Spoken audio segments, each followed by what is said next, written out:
Well, let me just say that Robert was the kind of guy that, first of all, I knew him from high school. I went to Tupelo High, he went to Tupelo High. I was a couple of years ahead of him, but Robert, I remembered him because Robert was a pretty good athlete in school. He played multiple sports, I believe. I believe he did, if I'm not mistaken, he did baseball. I think he did football, and I also think he may have played golf or something. But anyway, he was a good athlete. And so years later, we came to work at WTVA, and he became news director. And like I said, he was firm but fair, and a very smart, very intelligent, and very savvy news person. It always amazed me how he could come up with news seemingly out of nowhere. And he was just a great guy.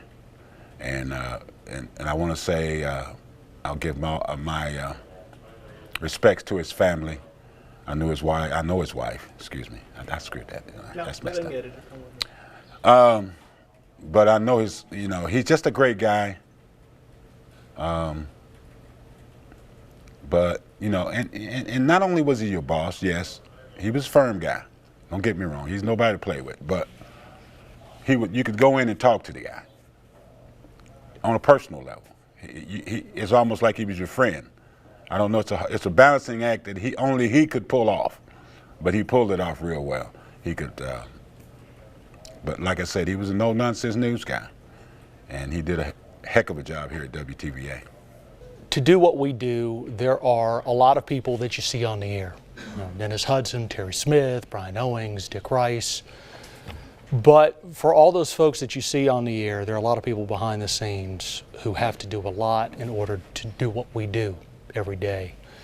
And Robert Davidson was one of those folks who most folks may not know, but he was invaluable. He was one of the North Stars when it comes to broadcast journalism in Northeast Mississippi. Not only was he a news director for us, an assignment manager and a producer, he was of course news director at WCBI. It takes a special person to do what we do for a living, and it can be a stressful job at times, but it also helps to have a sense of humor. And Robert, in addition to being a great journalist, had a wonderful sense of humor. And I used to, years ago, whenever we'd get new employees at the TV station here, I'd always try to figure out a way to get Robert to tell a story for one of them, because Robert was a great storyteller. It was funny too. And I've been blessed to work with some great managers in my career, but Robert was one of those managers I would run through a wall for. I would run through a brick wall for Robert Davidson. That's how much I respected him.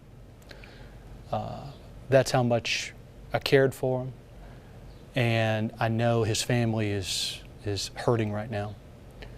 And Julia and their two boys, I wish there was something I could say to make them feel better right now. But Robert Davidson lived a life that will not be forgotten.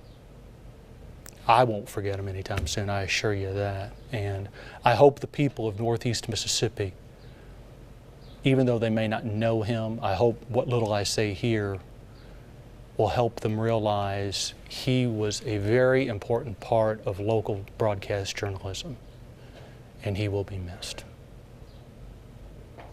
Robert was maybe one of the best news directors we've had here at WTVA over the years, and a very good gentleman.